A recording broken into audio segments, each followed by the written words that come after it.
Կրթվել է նորաձև է ամենուր։ Շարժման հերթական հանդիպումը Տաթևում հերթական անգամ էլ ցույց տվեց, որ կրթության շուրջ ձևավորվող հանրային խոսքը դրական ազդեցություն է ունենում մտածելակերպի եւ արժեհամակարգի փոփոխության գործում։ Շարժման ղեկավար «Իմ քայլը» հիմնադրամի գործադիր տնօրեն Աննա Հակոբյանի եւ Հայաստանի Հանրապետության վարչապետ Նիկոլ Փաշինյանի բանախոսություններում արդեն հայտնի վերնագրերն էին. «Մնացել ենք 5-րդ դարում, իմանալ ինչպես» եւ «Իրական Հայաստան»։ Աննա Հակոբյանը անդրադառնալով շարժման գաղափարական հիմքերին, ընդգծեց, որ այն իրականում ինքնակրթությամբ զբաղվելու, զարգանալու, միմյանց հետ անկեղծ շփվելու եւ նախապաշարմունքներից զերծ երկխոսել սովորելու մասին է։ «Մնացել ենք 5-րդ դարում» խորագրով ելույթում հնչեցին նաեւ մեջբերումներ Խորենացուց, Թումանյանից, Չարենցից ու Մաթեոսյանից։ Դարերի խորքից եկող խոսքերը ստիպում են հարցեր ուղղել ինքներս մեզ ու առերեսվել իրականությանը, ինչպես որ կա։ Այո, կան գաղափարներ, որ իրականում մնացել են 5-րդ դարում, պետք է ապրենք այնպես, որ հետագայում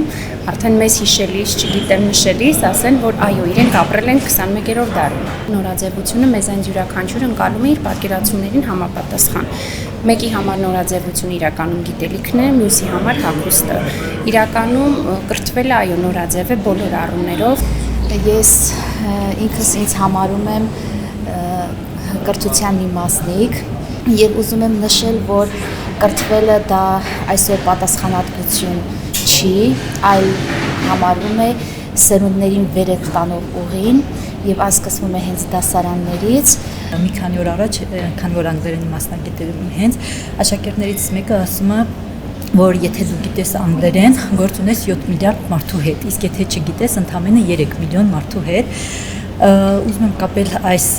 կրթվելը նորաձև է շարժման գաղափարախոսության հետ ուղիղ կապ ունի։ Շարժման մասնակիցները բարձր են գնահատում այս նախաձեռնությունը։ Այն միայն բանախոսությունների շարք չէ, որտեղ նաև տարբեր ոլորտների առաջատար մասնագետները ներկայացնում են կրթության, գիտության, մշակույթի, տեխնոլոգիաների եւ հասարակական կյանքի վերաբերյալ կարևորագույն տեղեկություններ։ Այն նաև դասընթացների եւ ուսուցողական ծրագրերի մատուցում է, գործնական հմտությունները կատարելագործելու եւ գիտելիքները խորացնելու հնարավորություն։ Այս ամենը նաև վարչապետի բանախոսությունների տրամաբանության մեջ է։ Իրական Հայաստանը պետության ընկալման, վերաիմաստավորման եւ ազգային ինքնության հարցերի մասին է։ Տիկին Հակոբյանի ելույթին հաջորդեց Հայաստանի Հանրապետության վարչապետ Նիկոլ Փաշինյանի «Իմանալ ինչպես» բանախոսությունը, որի ընթացքում նա անդրադարձավ կրթության անձնական պատասխանատվության եւ ինքներս մեզ հետ անկեղծ լինելու եւ չիմացածը չթաքցնելու վերաբերյալ թեմաներին։ Ես այս տարիքում, որ ունեմ աշակերտներ, ես ամեն օր նաև իմ աշակերտներից եմ սովորում։ Տարիքը կապ չունի,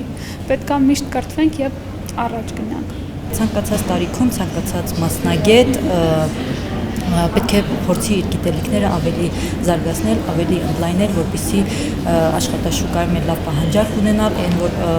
Նիկոլ Փաշինյանը նշում էր, որ աշխատանք չեն կարողանում գտնել, եթե ունենանք բավարար գիտելիքներ, անպայման կգտնենք։ Ես կարծում եմ, որ մարդուն պետք է գիրք իր ողջ կյանքի ընթացքում առանց ինքնակատարելագործման մարդը չի կարող ապրել այս աշխարհում։ Այն աշխարհում, որը օրեցօր, օր-օրի, ավելին ասեմ, ժամ առ ժամ ստիպում է մեկ քայլ ավելի արագ շարժվել։ Հանդիպման օրակարգում նաև մշակութային մաս կար եւ հարց ու պատասխան։ Տաթևի բնակիչները համայնքին առնչվող խնդիրներից հարցրեցին վարչապետին, նաև ժողովրդավարության եւ դրա պաշտպանության մեխանիզմների մասին։ Հանդիպումը Տաթևում թվով 34-րդն էր նախաձեռնության մեկնարկի սկզբից։ Շարժումն ընդգրկել է արդեն 17 համայնք եւ 6000-ից ավելի մասնակից։ Հիմնական գաղափարները կարևոր եւ սկզբունքային դարձնելով մեծ թվով մեր հայրենակիցների համար։ Արտակ Հովհաննիսյան, Հորիզոն։